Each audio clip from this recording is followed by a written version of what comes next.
kasih pemirsa, Anda masih bersama kami dalam Kominfo Newsroom. Pemirsa, stunting atau permasalahan gizi kronis yang disebabkan kurangnya asupan gizi dalam rentan waktu yang cukup lama. Ini bagi penderita dengan masalah ini umumnya karena asupan makanan yang tidak sesuai dengan kebutuhan gizi, baik dari sedari dalam kandungan dan akan terlihat saat anak berusia 2 tahun. Kita akan membahasnya lebih dalam bersama dengan Kepala BKKBN, Bapak Hasto Wardoyo. Pak Hasto, bagaimana dan mengapa banyak daerah di Indonesia ini yang warganya masih mengalami stunting atau gizi buruk, Pak? Ya, ada dua sebab saya kira yang membuat kita bisa mengalami stunting atau gizi buruk juga. Yang pertama adalah istilahnya suboptimal health, jadi kurang sehat. Dia cenderung sakit-sakitan, gitu ya. Jadi di 1000 hari kehidupan pertama, artinya sejak terjadi pertemuan bibit dari laki-laki perempuan sampai anak umur 24 bulan. Kemudian yang kedua, karena suboptimal nutritional. Oke, kemudian dari banyaknya tadi yang Bapak telah sebutkan itu, bisa dijelaskan lebih dalam lagi Pak kepada pemirsa Kominfo Newsroom? Ya, jadi begini, suboptimal nutritional itu misalkan dia makannya itu kurang bagus, ya, asupannya kurang baik, ya. Sebetulnya kan ASI eksklusif harus diberikan, tapi saya lihat ibu-ibu muda itu juga banyak yang tidak telaten memberikan ASI. Ini menjadi satu catatan penting bagi kita semua. Jadi pasangan-pasangan muda, kalau seandainya Anda ingin supaya anaknya tidak stunting, tolonglah ASI-nya eksklusif. 6 bulan pertama harus ASI saja, gitu ya. Kemudian setelah itu nanti baru diberikan makanan tambahan di usia-usia setelah 6 bulan ke atas. Dan ingat, sebelum usia 2 tahun, betul-betul makanan dicukupkan, harus betul-betul berusaha agar pertumbuhan ini baik. Ini makanan. Kemudian supaya tidak sakit-sakitan, jangan lupa imunisasi.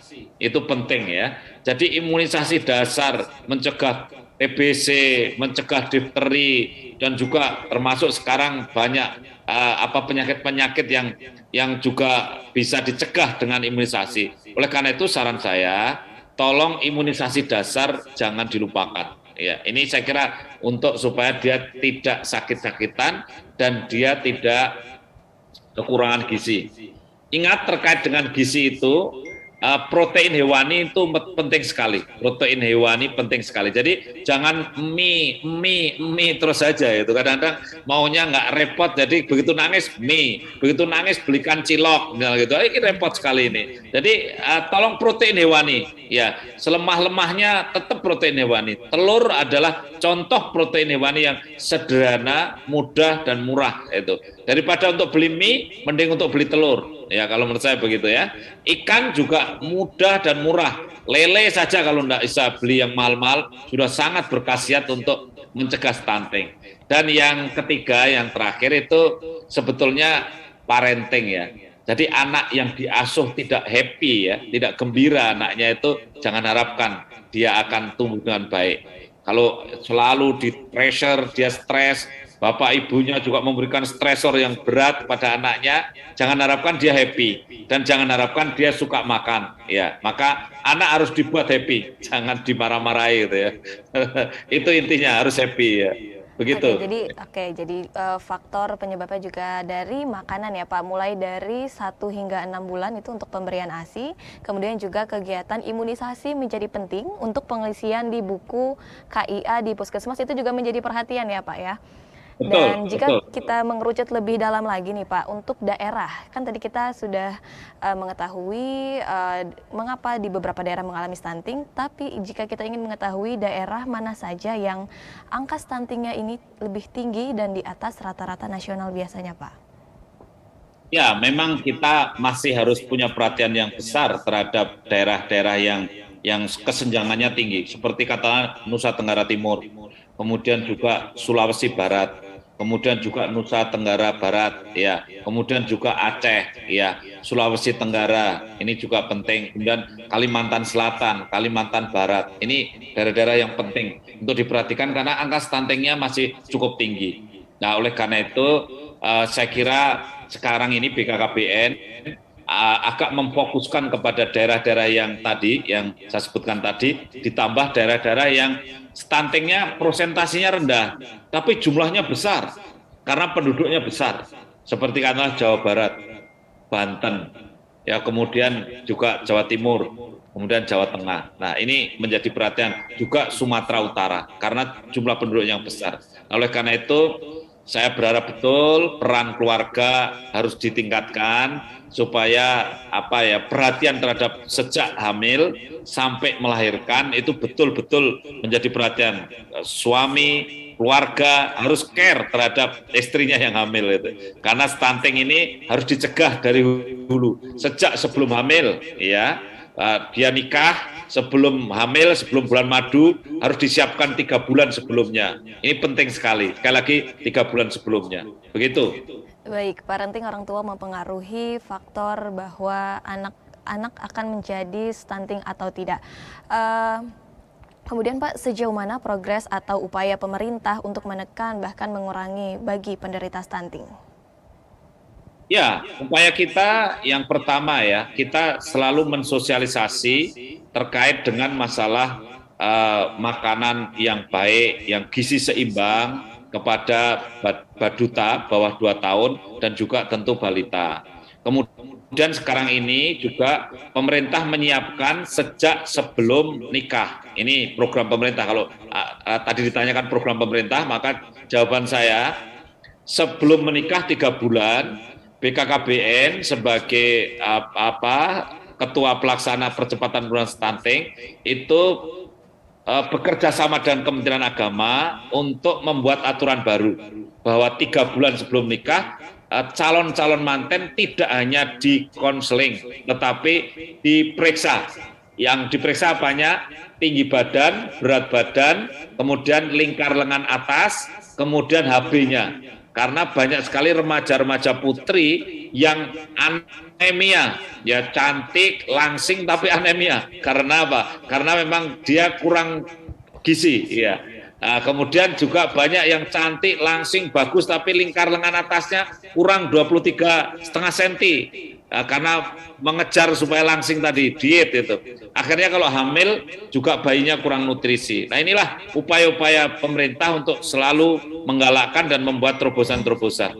Juga kami membuat tim pendamping keluarga. Jadi BKBN membentuk tim pendamping keluarga di seluruh desa di Indonesia. Kita punya 200.000 tim pendamping keluarga yang kita gerakkan untuk mendampingi mereka yang mau hamil, mereka yang sedang hamil, mereka yang sedang menyusui, pasca melahirkan, dan juga 1000 hari kehidupan pertama. Juga BKKBN mendorong distribusi alat-alat kontrasepsi secara gratis agar jarak anak antara yang pertama kedua itu jaraknya diatur. Karena salah satu penyebab stunting adalah jaraknya terlalu dekat. Ya, ingat pesan kami, kalau punya anak jangan terlalu muda, kurang dari 20 tahun sudah punya anak. Jangan terlalu tua, lebih dari 35 tahun masih ingin hamil. Jangan terlalu sering, humal hamil, kurang dari 2 tahun hamil lagi. Harusnya jaraknya 3 tahun lah. Kemudian yang satu lagi, jangan terlalu banyak. Ya, 2 anak lebih sehat. Terima kasih. Oke, 2 anak lebih baik ya Pak ya. Kemudian saya ingin mengetahui lagi tentang peraturan yang bersama dengan Kementerian Agama tersebut Pak. Apakah sudah mulai disosialisasikan kepada masyarakat dan bagaimana tanggapan masyarakat sejauh ini? Ya, jadi sudah kita sosialisasikan ke Kakanwil. Jadi Kepala Kantor Kementerian Agama. Ya, kita juga sudah bersurat agar kita menyiapkan caten itu 3 bulan sebelumnya gitu. Dan saya kira masyarakat tidak keberatan karena ini tidak melarang menikah, ya. Tetapi ini hanya ingin memeriksa supaya dia waktu hamil memenuhi syarat, ya. Itu aja. Dan kemudian kalau hasil pemeriksaannya itu anemia atau kurang gizi, kita tidak melarang menikah. Tetapi kita kasih saran kalau bisa sebelum hamil sudah terkoreksi, ya. Kalau anemi sudah minum tablet tambah darah dulu. Ingat, jangan hanya pre-wedding saja, tapi harus prekonsepsi yang harus diperhatikan. Pre-wedding mahal, puluhan, ratusan juta. Tapi prekonsepsi itu murah, mudah, hanya 100.000 aja cukup untuk periksa HB, untuk beli tablet tambah darah murah. Kalau pakai BPJS bahkan gratis, tapi tidak diperhatikan. Nah ini saya kira masyarakat insya Allah bisa menerima karena apa? Kita tidak melarang menikah, tapi kita ingin justru membantu menyiapkan sebelum hamil sudah sehat, begitu. Baik Pak Hasto, maaf kita kembali kepada permasalahan sebelumnya terkait daerah yang mengalami stunting. Dari hasil penelitian nasional, kalau tidak salah yang 3 terbesar yang tidak terlalu mengalami stunting itu salah satunya Bali dan DKI Jakarta, betul ya Pak Hasto? Kemudian bagaimana 3 besar itu Bali, DIY, dan DKI, kan 3. Ya, betul Pak. Dibandingkan dengan daerah lainnya, mengapa kesenjangan itu dapat terjadi? Apakah karena DKI Jakarta merupakan kota besar sehingga mungkin dari faktor ekonomi untuk mensuplai makanan lebih mendukung atau bagaimana? Bagaimana kesenjangan ini bisa terjadi, Pak Hasto? Ya, saya kira faktor yang mempengaruhi diantaranya adalah pendidikan, kemudian sosial ekonomi, ya dalam hal ini kemiskinan, kemudian juga lingkungan. Jadi Anda mungkin tahu kalau Bali, kenapa Bali bisa rendah sekali stuntingnya. Saya yakin orang Bali pendidikannya lebih tinggi, sosial ekonominya juga relatif lebih tinggi. Bali lingkungannya juga bagus karena lingkungan wisata kan, ya. Jadi lingkungannya bagus, air bersihnya baik, itu. Jarang daerah yang kumuh sekali itu. Itulah Bali. Jogja juga begitu, pendidikannya tinggi, sosial ekonominya lumayan baik, kemudian juga lingkungannya, sanitasi dan sebagainya Jogja termasuk baik, sehingga akhirnya stuntingnya rendah. Nah, DKI tentu juga kemiskinannya rendah di DKI itu. Ya meskipun lingkungannya tidak semua bagus, masih ada yang kumuh-kumuh, tapi sosial ekonominya sebetulnya pendapatan rata-rata DKI itu lebih tinggi dibandingkan daerah lain. Sehingga untuk mendapatkan makanan protein hewani itu dia akan lebih banyak ya. Kita lihat kalau di Jakarta hari-hari tentu ketemu protein hewani lebih mudah. Kalau kita bandingkan misalkan di NTT yang sanitasinya juga masih sangat kurang, kemudian lingkungannya juga belum bersih, airnya juga masih kurang, kemudian nutrisi juga dalam kehidupan sehari-hari masih kurang. Rumah-rumahnya banyak yang masih kurang memenuhi syarat lah. Sehingga penyakit itu banyak datang, diare masih bisa banyak. Itulah sebabnya di daerah yang tinggi dibandingkan dengan daerah yang rendah seperti DKI, Bali, dan Yogyakarta. Baik, kemudian seberapa besar masalah stunting ini mempengaruhi untuk kemajuan kualitas SDM, Pak Hasto? Bisa dilihat dari ukuran persentase. Jadi persentasenya sekarang 24,3%.